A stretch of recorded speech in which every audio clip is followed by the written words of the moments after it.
30 plus years, I've seen every type of child grow up. Instead of giving me what I wanted, she gave me what I needed, which was truth. Don't let emotions win. Let truth win. Do your very best, and you should have a lot of fun while you do it. And the better you get at something, the more fun you're going to have at something. You moms and dads are wired with everything you need to be a parent to a great kid. Welcome to Parenting Great Kids. This is episode number 59, and I'm your host, Dr. Meg Meeker. Today, we'll be talking about reaching children who've been traumatized by the effects of ISIS. My guest is Victor Marx. Victor is the founder and president of All Things Possible, a national faith-based organization, and he's been working with troubled youth for 2 decades. Victor is a motivational speaker, a master of martial arts, and a former U.S. Marine.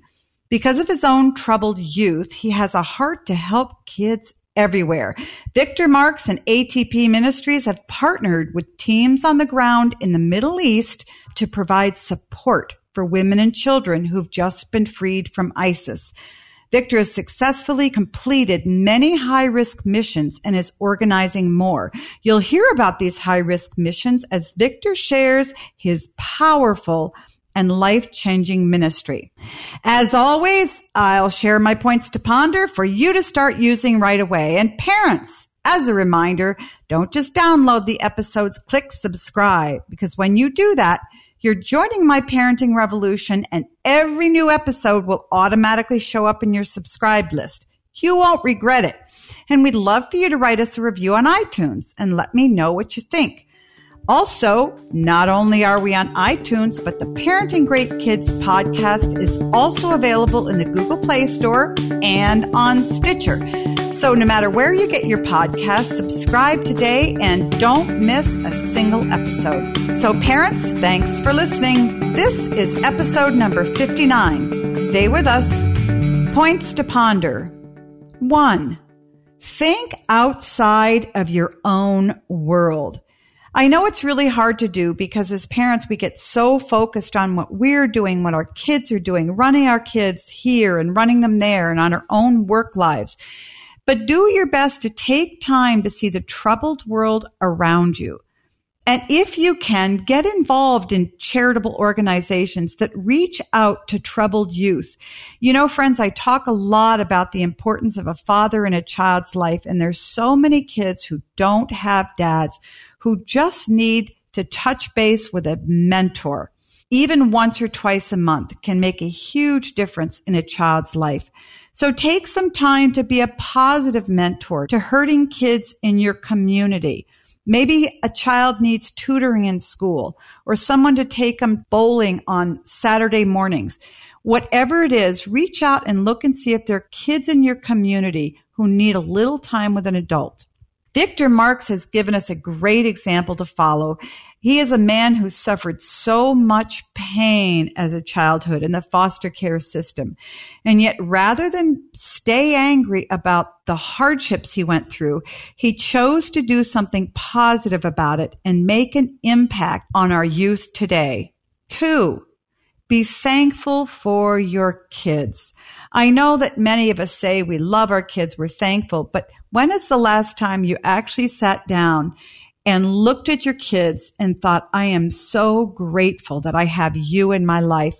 We get so caught up in wanting to change our kids and reprimand our kids and get them in line and get them to do this, that we often forget to stop and really think about how thankful we are for our kids.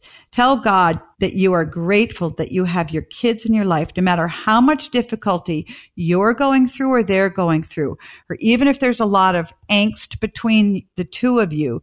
Stop and thank God that you have your kids. None of us is guaranteed another day on the earth. And with this in mind, we need to take inventory of our lives and make sure we're spending really good time with our kids. 3rd, learn the symptoms of post-traumatic stress disorder in yourself. Many parents with PTSD find themselves erupting in anger at their kids, yelling, acting irrationally, criticizing, or even withdrawing from their kids and family. If you feel that there's some issues you have with anger and your anger is out of proportion to what's going on in your life, if you have fear, you're very critical, you find yourself withdrawing, get some help. You may be suffering PTSD and you can get better. Victor suffered horrific abuse and has received tremendous healing. And it's out of that healing that he's able to do the great work he can today. You can be healed from PTSD too. So if you think you have it, don't wait another day. Find a good friend, counselor, or physician and tell them what's going on. Just talk to them. There is help available, and that help really works. Friends, I want you now to listen in on a conversation I had with Victor Marx. I know you're going to love it. Victor, thank you so much for joining me on my podcast today. Oh my gosh, thanks for having me, Mick. Oh, this is going to be so much fun. I want our listeners to know a little bit about you, Victor Marx, because that puts so much more punch into understanding what you do and why you do it. As a child, you had 4 stepfathers and you endured horrific abuse by one of them. You lived in 17 homes as a kid. You suffered PTSD because of your experience. And is that what drives you to do what you do today? I'd say it does. And more than being driven, I feel like, because I've been driven because of my past to do not good things. And I feel like when God touched my life and then I embarked on that journey to kind of be as free as I could and to know him best, he started leading me. And I prefer to be led than driven. Yeah. And it's because of really his investment in me and given me far beyond what I ever thought I would do or be from where I came from.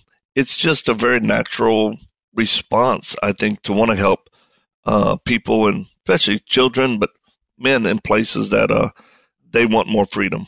I love that idea of the difference between being driven and led, because I think a lot of people, particularly kids who suffer PTSD or a lot of painful experiences in life, they have this drive, this tenacity to sometimes self-destruct. And it sounds like you were on a path of self-destruction. Is that true when you were a teenager?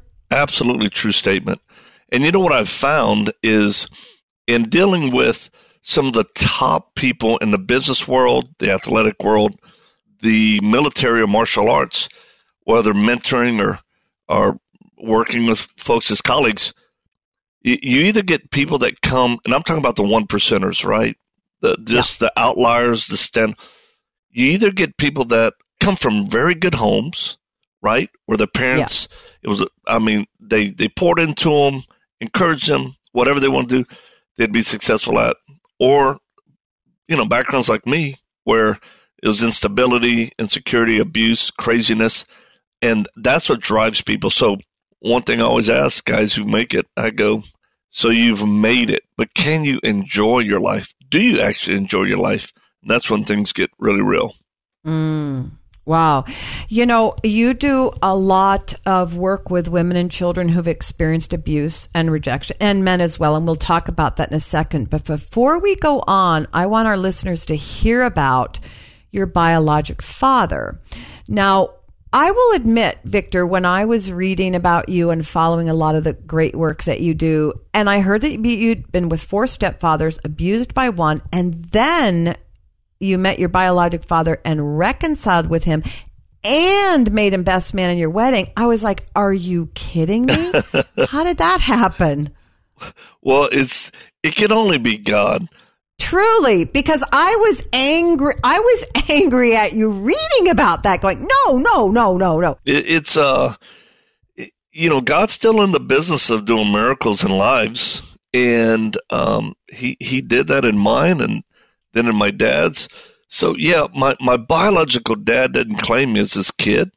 My mother would have 4 children with him, and then, everything fell apart. But he ended up being a drug dealer, and he was a bouncer. He was a practicing warlock. Did you know him growing up? I didn't. I thought my first stepfather was my real dad, my biological dad. They told me as a kid later he wasn't. I remember meeting my dad for the first time. It wasn't supposed to happen, but my grandmother, his mom, got me and stuck me up to see him. I was sitting in the back seat of a car, and this guy walks up, thick forearms, tattoos, thick neck, nose had been broken so many times it laid flat, and he just goes, "Hey, boy, I'm your daddy." How old were you? I was 6 or 7 at the time. I remember looking up at him going, "You are scary ugly." And just thinking, this is my dad. So, as a kid, you're trying to process it. Well, who have we been living with? And that's when things really, really caused me to start struggling in a new way as a young kid. The confusion of who's my real dad? Well, if you are, why? How come I've never seen you? Et cetera, et cetera. Without going into details, I just wanted you to sort of paint a picture of what life was like with a stepfather who was terribly abusive to you. How old were you, and how extensive was the abuse? Yeah, my mother, she met him when I was about 3 and a half. And later, sadly, she would say, this is years later, she told me that when they were sitting at a park and they were dating or whatnot, he looked at me, and she said he looked at me with very evil eyes and intention. And, my mother had come from a very challenged background herself. And so he found a very good target in my mom that he could control, who had 4 kids. Yeah. Me being the youngest, whose dad didn't claim him, it opened me up to be abused physically, sexually, emotionally. And, it was, we don't like to give darkness any more credit but, the manifestation of it on a kid really, it's, I thank God he redeems it. I'll just say that first. But yeah, I was abused and tortured by, the professionals call it torture by electricity, and then water dunking, and a bunch of other stuff. And where was your mother in all this? Well, that's a great question. My mother had, I love her. She's still alive. I would never want to dishonor her. But, she has struggled with multiple personality disorder, which enabled her to check out for a lot of things. Okay. And I don't hold that against her. No, I think it's easy for listeners to sit and go, what a horrible thing, what a horrible mother. But your mother was clearly ill. Yeah. And it's amazing what the mind can do when horrific things are happening in a home, not just in the abuser, but in the spouse of the abuser, to sort of check out and manipulate the mind to justify or whatever. You do what is called, what you refer to as high-risk mission, and you do it in the Middle East. And you're helping some of the 14 million children who have suffered at the hands of ISIS in Syria and Iraq. Can you tell us what you do and how you got involved with these children and women? Yeah, you bet. We were asked by the Kurdistan Regional Government, the KRG, through a friend, to put together a quick response, psychologically based help team that would fly over and start working with girls who had been held captive by ISIS. They were killing themselves, and that region just wasn't equipped to handle this level of mental illness and trauma from all the abuse. And when we talk about abuse, we're talking about one girl had been raped 30 times before lunch and was praying for death. So, we put together a team, went there, and quickly we were overwhelmed not only by the extreme trauma, but the abusive so many people, and then just the millions of people affected. Things really changed for us when I never forget my wife wanted to go on the team, and I was like, babe, no, we're going to be in ISIS, areas, and bad things can happen. And she said, well, what's the worst that can happen? I die? I said, yeah. And then she's like, well, if we die, don't we win? Because we get heaven. I thought, my goodness.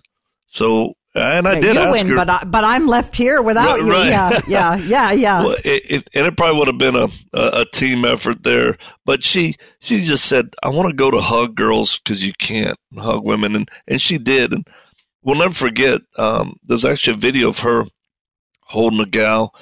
And the girl kept looking at my wife's watch. And my wife gave it to her. And when we earned a level of trust, love, and respect, that girl actually said, you do care about all the others still being held captive. We said, yeah. Then she pulls out an iPhone and says, I took this from one of the ISIS leaders. Can you use it? That opened up a whole new world to us. And that's really how we got involved in trying to reach and facilitate reaching women and children being held captive. And then the broader part of what we do is helping kids with trauma, not only emotionally. We've reached about 25,000, but we're helping those with pretty severe medical needs. Last week, I was in Iraq holding a girl who had been shot in the head. The round exited through her right eye socket, blew out her eye. And, I got a video from her family saying, can you help us? No one else can help us. And that's when that's when you just go, Lord, are you really making us the answer to kids' prayers? And it's we couldn't do this without our team, without our supporters, without our friends that know the work is vital, it's urgent, and it's effective. But I'll tell you right now, the more successful we are, the greater risk it is for me, because at times now I have to be separated from my teams to lower the risk against them, because there's a lot of people who want to hurt my feelings over there because of what we've done. I imagine you if you're helping people who have suffered at the hands of ISIS, you become ISIS's enemy because you're doing exactly the opposite. Parents, I hope you're enjoying my conversation with Victor Marx. We need to take a quick break, but don't go anywhere. We'll be right back with more of my conversation with Victor Marx. Friends, as busy parents, you know it's hard to find time and energy to make sure you're eating well and eating right. SUNBASKET makes it easy and convenient to cook healthy, delicious meals at home, no matter how much experience you have in the kitchen. That way, your family can eat better, feel better, and skip the grocery store at the same time. Just go to the SUNBASKET app and pick from 18 weekly recipes, like fully loaded beef tacos with Mexican simmer sauce. They're paleo, gluten-free, lean and clean, vegan, Mediterranean, family options, and so much more. SUNBASKET works with the best farms and suppliers to bring you fresh, organic produce and responsibly raised meats and seafood. Everything is pre-measured and easy to prep. You can get a healthy and delicious meal on the table in about 30 minutes. Friends, you know who have been listening to me that I love SUNBASKET. I love that it comes to my door. It's ready in 30 minutes. And the flavor combinations they use are fabulous. And I like to cook, and I love these meals. There's something for every healthy journey and every busy lifestyle. So go to sunbasket.com/Meg today to learn more and get $35 off your first order. That's sunbasket.com/Meg for $35 off. Sunbasket.com/Meg. Ladies, using thousands of real women's measurements, Third Love designs its bras with breast size and shape in mind so that they fit impeccably and feel even better. And now, since adding 24 new sizes, Third Love offers the most options of any brand, a total of 70 sizes. Find your fit in 60 seconds online, order, and try them on at home with Third Love's Fit Finder Quiz. It's actually fun, and it takes less than a minute. So there's no more awkward fitting room experiences. This is hands down the most comfortable bra you'll own.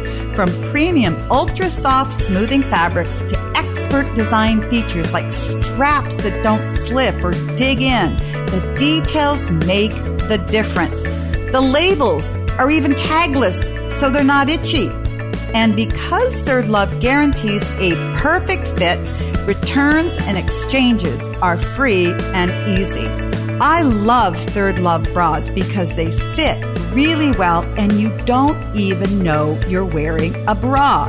Nothing digs, nothing pulls, nothing itches. Third Love just fits really well. Third Love knows there's a perfect bra for everyone. So right now, they're offering my listeners 15% off your first order. Go to thirdlove.com/Meg now to find your perfect fitting bra and get 15% off your first purchase. That's thirdlove.com/Meg for 15% off today. Can you talk to us just about a couple of the women and the children specifically that you have worked with, that you have helped, and how your work has improved their lives? Because I think for those of us who haven't been over there, my sense is, hold on, Victor, you know, these are kids whose lives are so horrible and they do want to die. What can you really give them by going over and sort of putting a Band-Aid on things? I'm not saying that's what you do, but that's what one's inference could be from listening to you. So talk to us about some specific people, if you would, who've been helped by your work. Yeah, you bet. I think of one gal who was held captive for quite a time and horribly abused. When we met with her, you know, she had covered herself, just her eyes. There was so much shame, and I remember being impacted by watching her cry, and watching her tears hit her, you know, her face covering, and changing the, you know, the color of the dynamic. And I just thought, and the eyes are the gateway to the soul, people say, and you see the hurt and pain. And I remember, you know, we go there, and initially we just try to inject hope. Because if a person doesn't have hope, they can't receive love. They can't receive help. So I remember telling her, and I felt like God gave me the words. I said, young lady, you're going to make a great wife.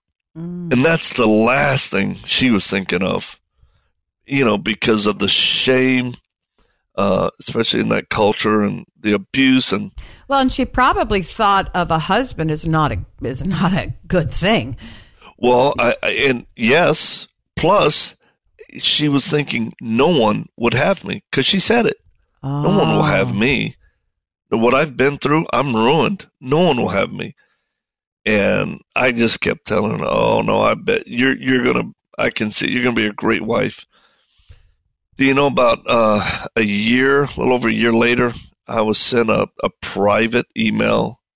It was a picture of her and her fiance, a young man that started courting her and loved her. And, you know, the regular moderate people there, including Muslims and Yazidis, they put a high moral standard on not having sex before marriage. Right. Many do. And he honored her. So they were able to get married, and she sent me pictures. You know, we were able to see them get to a different country and start a new life. So that just fueled us, you know, because whenever you go, whenever you visit, you don't know how God's going to work it out.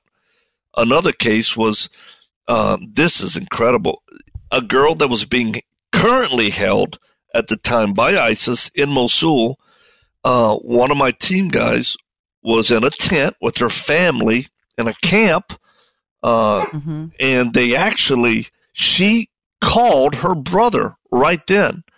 And the brother's in the tent, and he opens the phone. We recorded the message, and he's saying, "Where are you?" She told him where she was. And trust me, there was no way that we or our teams or people who facilitate, we could not get to this girl. She was too deep into Mosul. It was at the time not possible. And on the phone, my team guy says, who's Yazidi, he said, "Victor Marx will help you. Don't give up." God helps Victor Marx. God's hand, is on Victor Marx. So she goes, "Thank you." I could hear her say my name. "Thank you, Victor Marx. Thank you." And I just tell you and your listeners, I couldn't sleep for 3 days. I was angry. I said, "God, why would you allow this to happen, to get this call, knowing I can't do anything?" Can't do anything. Yeah. I can't do anything. This is torment. And you know what? I truly feel like God's Spirit just said, "Well, why don't you pray?" I'm thinking, pray? We need to send a team in there and, get her out. Yeah. He said, "Pray." So that's all we could do. We got people praying. Here's what ended up happening. About 3 months later, we got word that she went for an escape.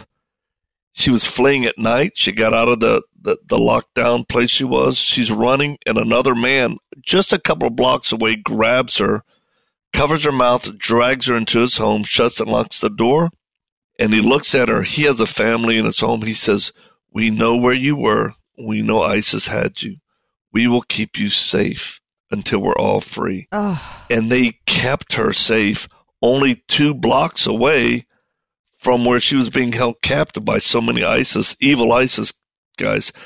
And then when Mosul was liberated, which, thank God we got to see and be a small part of that, all these people started getting free.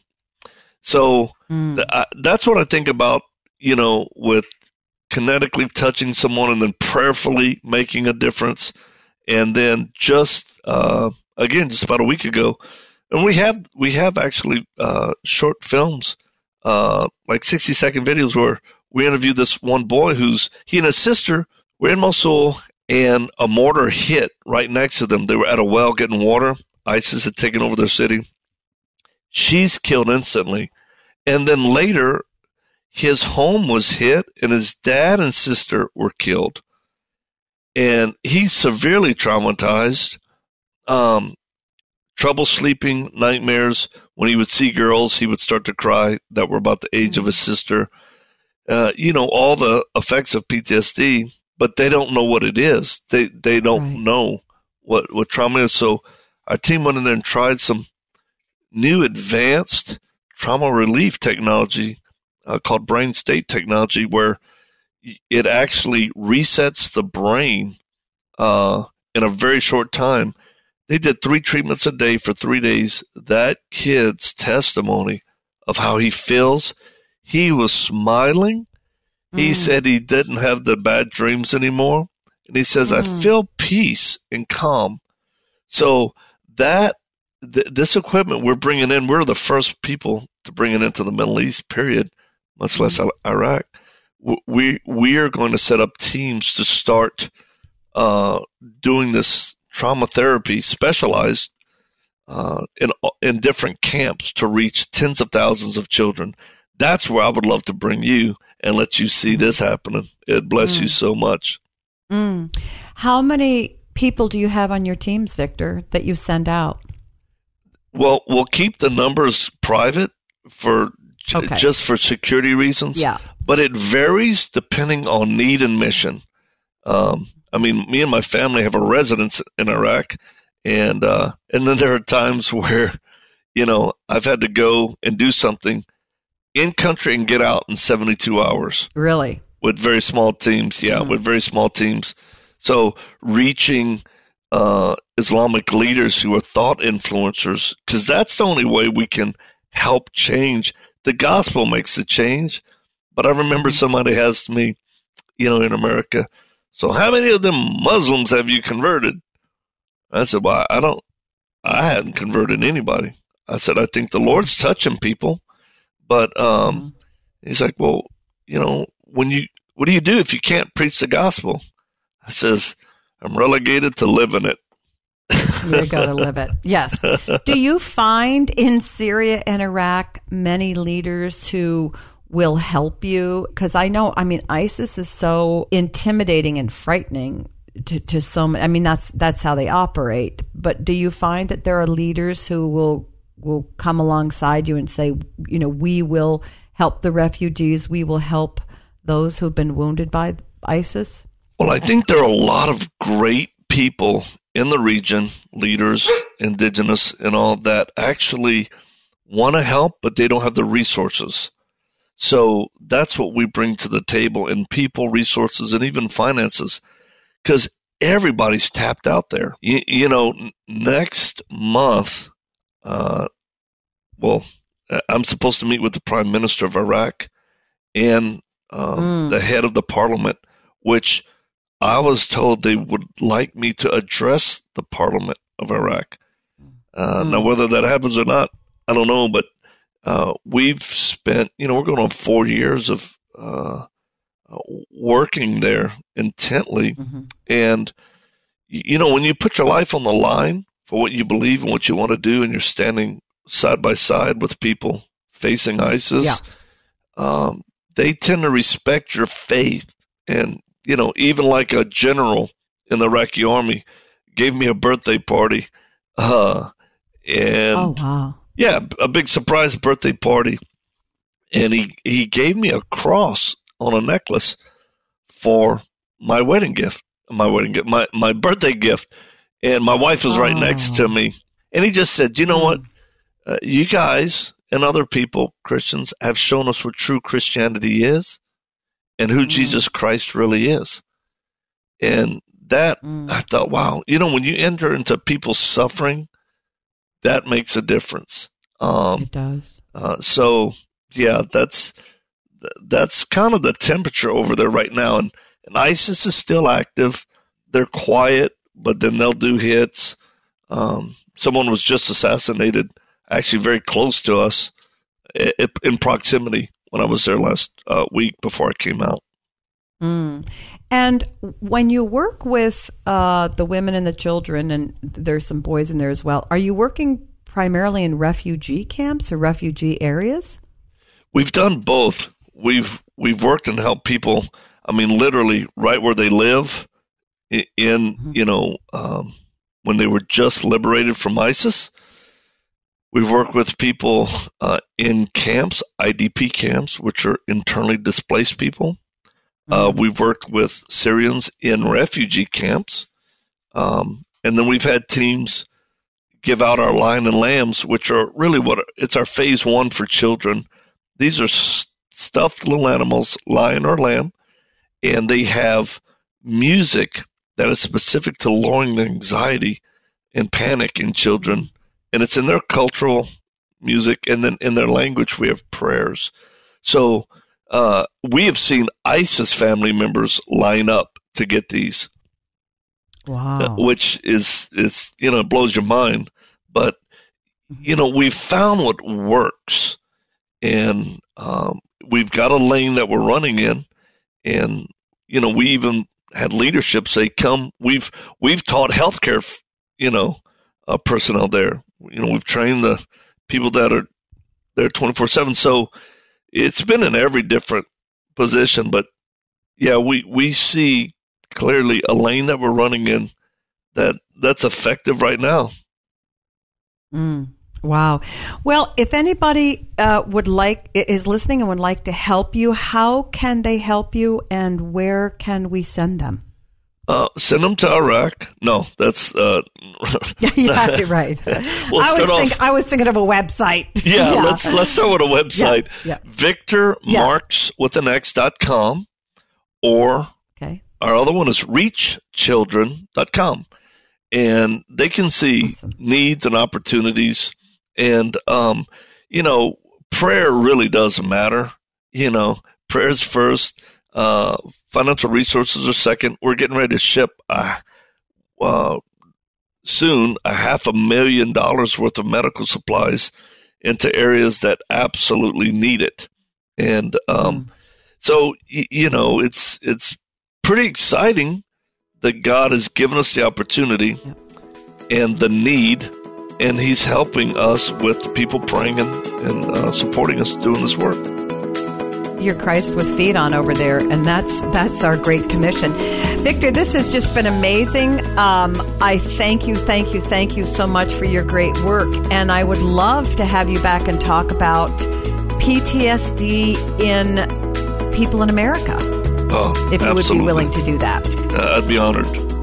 All right, parents, let's get social. I love to hear from you and interact with you.